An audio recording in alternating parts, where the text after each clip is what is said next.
All right, so now on to the next part. All right, and the next part, guys, for us, we're going to continue our notes. So if you have your notebooks, please take those out, and you'll see where we left off. Remember, we were talking about an introduction to the Middle Ages, and we were talking about how the Roman Empire was the political foundation of the Western civilization. The Roman Empire was the political foundation, and we talked about citizenship, all right? And the next thing we talked about was the cultural foundation, which is the one we're working on now, called the classical culture, okay? The classical culture, which is the Greek culture, the Hellenic culture, Latinized, is the cultural foundation of Western civilization. And that's where we left off. So we talked a little bit about the trivium and the quadrivium. The quadrivium, somebody asked me after class, was what you did after you got your basics. Once you did the grammar, the logic, and rhetoric, then you moved on to geometry, mathematics, astronomy, and music. You moved up to higher learning. That was the quadrivium. All right? But I gave you a quote at the end of class last time by a man named Tertullian. And you have it in your notes. What does Athens have to do with Jerusalem? What does the academy have to do with the temple, right? And we talked about what that was. And the idea here, guys, is that Christianity at the beginning did not accept classical tradition. They didn't think they needed it, okay? Christianity did not accept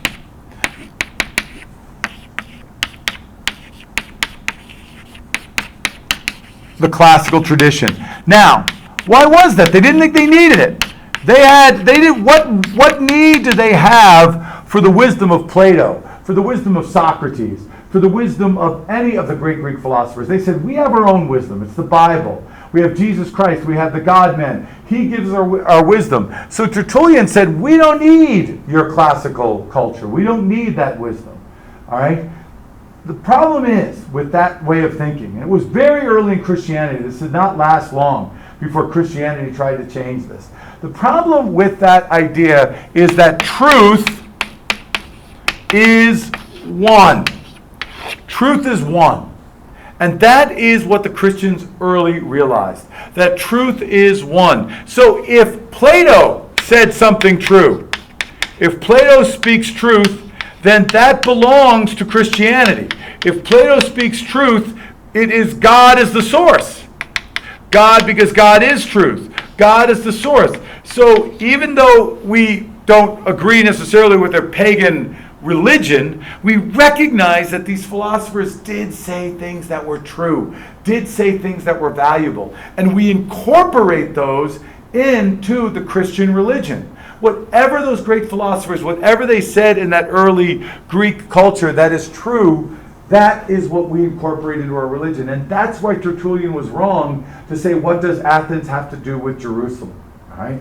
Now, it gets more interesting than that, because later in the Middle Ages, Thomas Aquinas would have to defend that reality, because there was an Islamic philosopher named Averroes.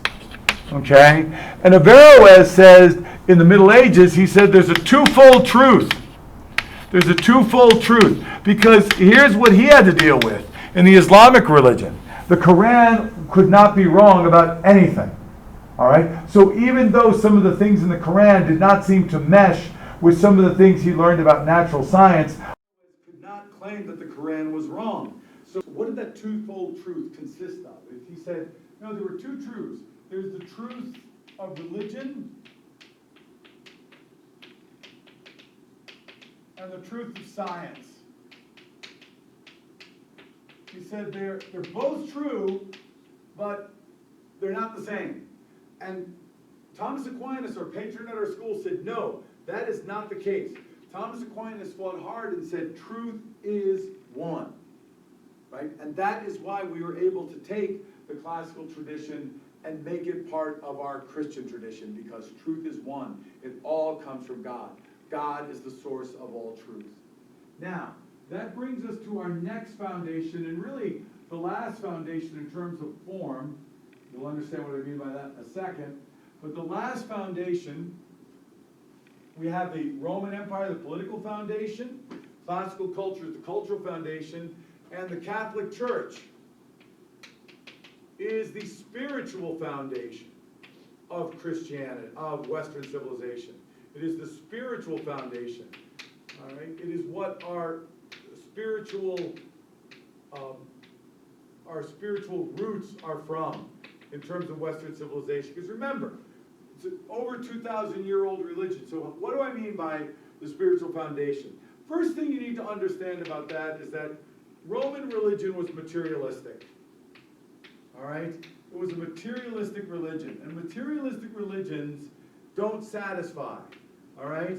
It was all about the emperors. It was all about these really shallow and trite gods that they worshipped, okay? It was about making these proper sacrifices.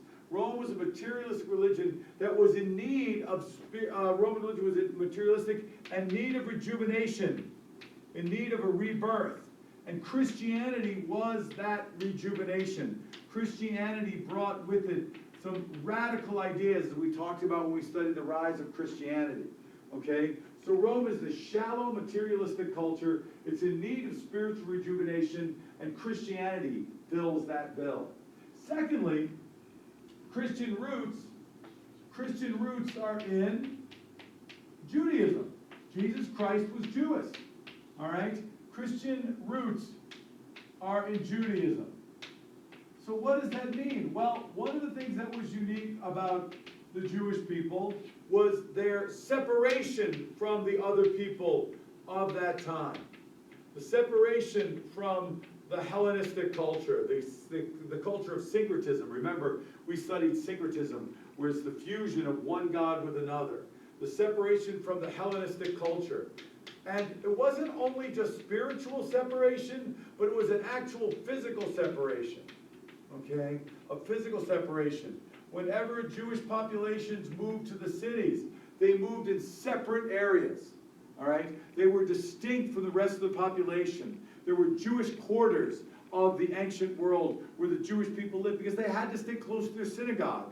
They had to stay close together to keep the law, the certain number of steps they could walk for Sabbath and so forth. So they had to keep themselves separated.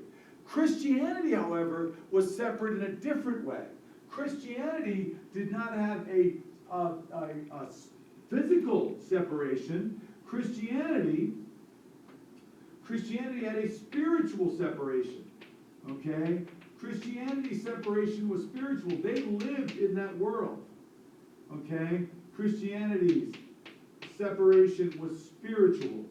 They could not adopt the culture of that time because it was truly a materialistic and pagan culture, very much given over to pleasure, very much given over to things that did not coincide with the Christian belief. But they didn't have to be physically separate from the rest of the culture. They had to live in that culture, but not be of that culture. They had to live in the world, but not be of the world. In the world, not of the world. And that was the Christian ideal. All right? And that would make them unique in the Roman world, make them stand out in so many different ways. So that separation was real, but it was spiritual. All right? And when they wouldn't, and the Romans persecuted it. They saw the strength of this bond that so many Christians felt, and it led to many martyrdoms. Rome persecuted the new religion, but it was a vital religion. And as we saw when we studied the rise of Christianity, that it was a haphazard persecution, but it happened nevertheless. They saw it in some ways as a threat. And so there were many martyrs that were born of that particular people who died for the faith because of the persecutions of Rome. So it's a fascinating thing to see these three foundations and what it brought. And remember, one of the biggest things it brought into the Roman world, point number 5, we already talked about this in our last test, is mercy and pity, which Rome considered human weaknesses and Christianity considered their greatest strength. All right, was mercy and pity. So that is the spiritual foundation of our Western civilization. So this is the stuff, these three things. Roman Empire political, classical culture, cultural, and Catholic Church is the spiritual foundation, okay, of these three. Now, what was the stuff? What made Europe? And what made Europe, the stuff of Europe, is why we have French and German and Spanish and Italian and Romanian, right? The stuff of Europe was the barbarians. This is the material foundation. The other ones formed Europe. The barbarians were the material foundation. This is what Europe is made of, what Western civilization is made up of, okay? All of us go back to our barbaric roots. Me, I'm a Celtic, right? We go back to our Irish roots, but I'm also half Sicilian. We go back to those Italian roots. All of us identify very much with our old culture, our culture that we grew up with.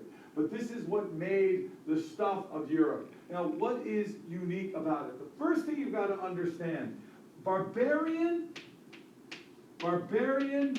does not equal savage. That is not what we mean when we say a barbarian. What we mean is that the barbarians were a tribal culture. They were a tribal culture, right? Civilization is the city. Averroes could not. Civilization is the city culture. They don't mix. Civilization was the culture of the city. Remember, that is what Rome, how Rome administered their entire empire, through cities. So one is a tribal culture, one has a city culture, an urban culture, okay? That's what distinguishes barbarians from civilization. It just means that they haven't reached this level of societal development. But it doesn't mean they're savages.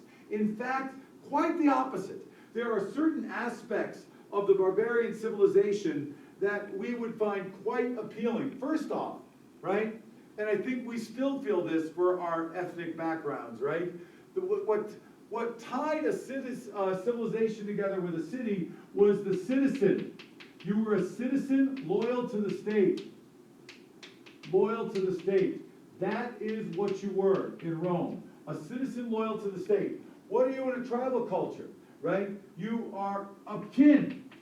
These are your kin. These are your relatives. This is a clan, all right? Relatives, clan, right? And so we have that same attitude where Irish people get this, oh man, I'm Irish too. We relate to our kin group. That is the foundation of tribal culture. Not citizenship, but kinship, relationship, blood relationship, all right? So what are some of the great strengths of that culture, right? Well, one of them, let's talk about them, okay? Barbarian strengths. These are the strengths of barbarians, okay? A high ideal of personal freedom. No one's watching, okay? We have surveillance cameras everywhere in our civilized society.